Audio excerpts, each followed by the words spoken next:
un portefaix qui doit se contenter de paille et de morceaux d'herbe pour faire sa maison.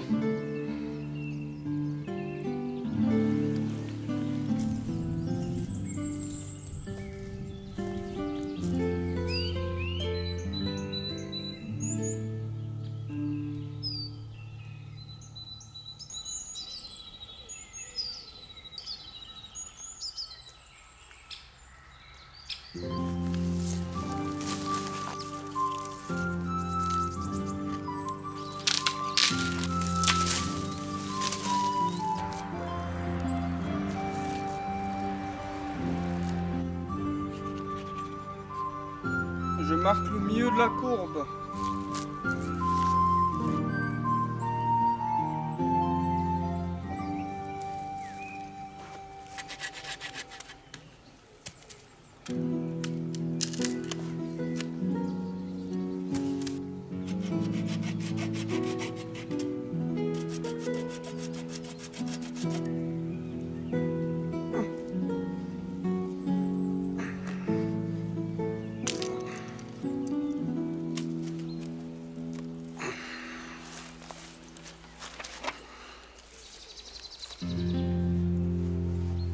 Voilà comme on fait extrêmement rapidement un arc.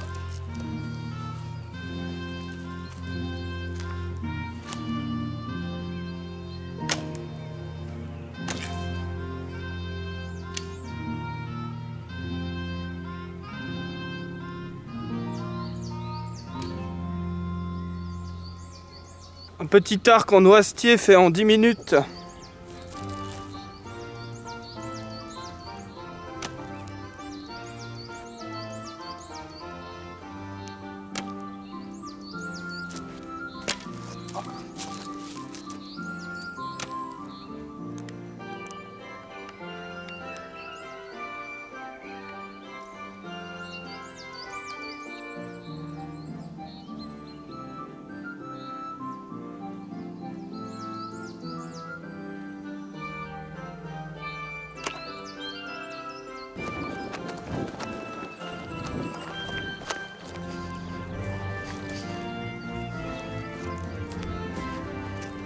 Évidemment, ça reste plutôt un arc de jeu qu'un arc outil, une arme. Mais si on s'entraîne, je pense que ça peut devenir une véritable arme.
souvenez, l'an passé, exactement ici, il y avait une fourmilière qui était effondrée.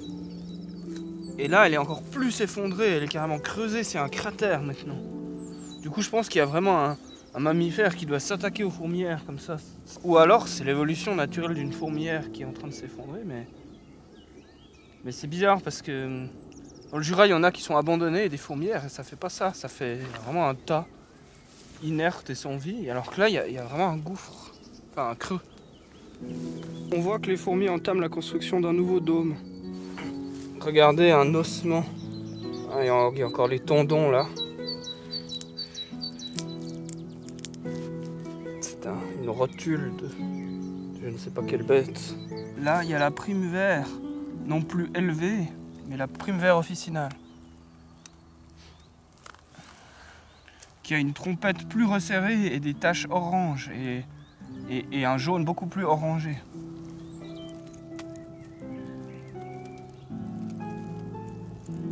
Prime vert officinale. Là, c'est la Primula vulgaris. C'est celle qu'on a partout dans nos jardins.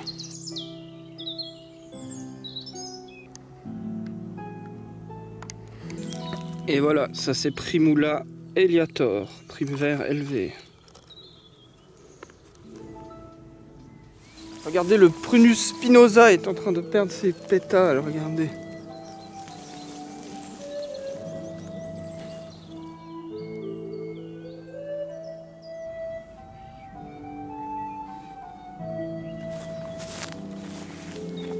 Voilà, et ça c'est un poirier normalement. Ah, et comme prédit par mon père, ça sent vraiment là pas bon. Ça sent des cabines. Un peu la poubelle ou la merde. Ouais. Ça sent des cabines. Une fleur de poirier. Le poirier fait une odeur vraiment qui sent mauvais parce que il essaye d'attirer les mouches. Il est pollinisé par les mouches, du coup il fait une odeur pour attirer les mouches. Et comme tout le monde le sait, les mouches ça aime les cabines. Choses qu'on n'aime pas trop nous. Et la fleur du cerisier, elles sont pas mauvaises, mais elles sont pas particulièrement bonnes, je trouve. Elles sont un peu frais. Ce papillon, c'est un Robert le Diable. On l'a déjà vu dans une de mes précédentes vidéos. On le reconnaît parce qu'il a les ailes découpées.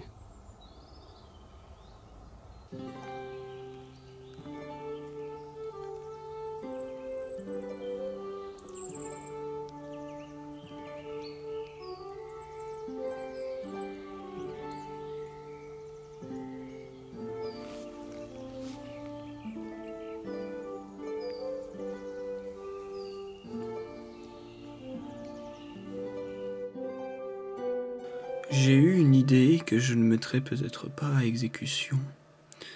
C'est de faire un petit dessin pour chaque vidéo et de le mettre en vente à la fin de la vidéo.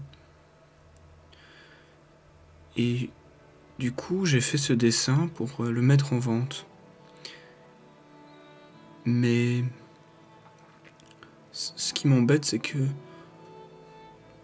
j'ai peur à la fois de décevoir les gens en faisant des dessins beaucoup trop chers pour ce qu'ils sont visuellement. Et en même temps, je me dis que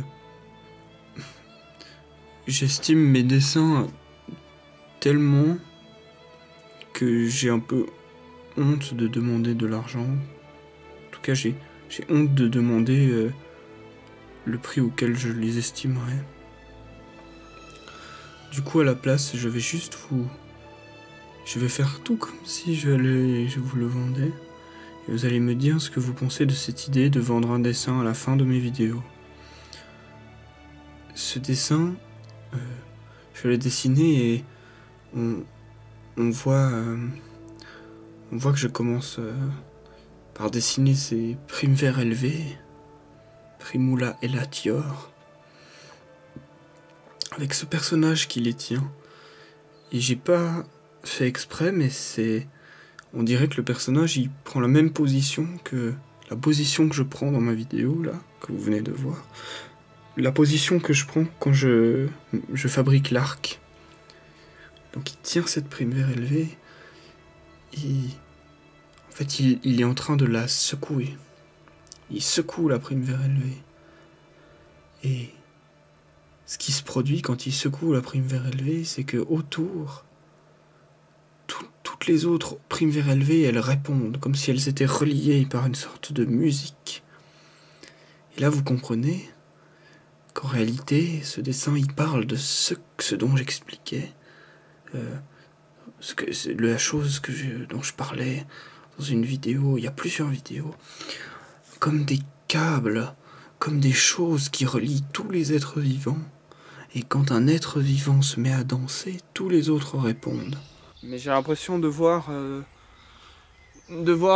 les fils qui maintiennent mes bras et qui contrôlent mes actions. J'ai l'impression de voir ces fils. Et je sais que je peux pas les comprendre, mais je vois juste le bout où ils sont attachés.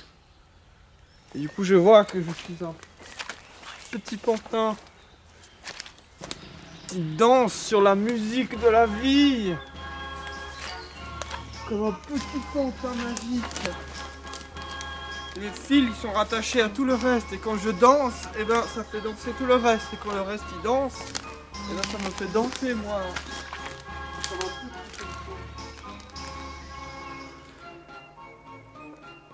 C'est peut-être une sorte d'allégorie du déterminisme, mais aussi du fait que tout est en rapport avec tout, et tout est une sorte de réponse au reste. Et là, on voit que tous les êtres vivants répondent et émanent cette chose rouge. Et donc ça fait comme une sorte de symphonie, une sorte de danse des êtres vivants. Et donc ce dessin nous parle du fait que toutes les choses sont unies et que toutes les choses se répondent entre elles.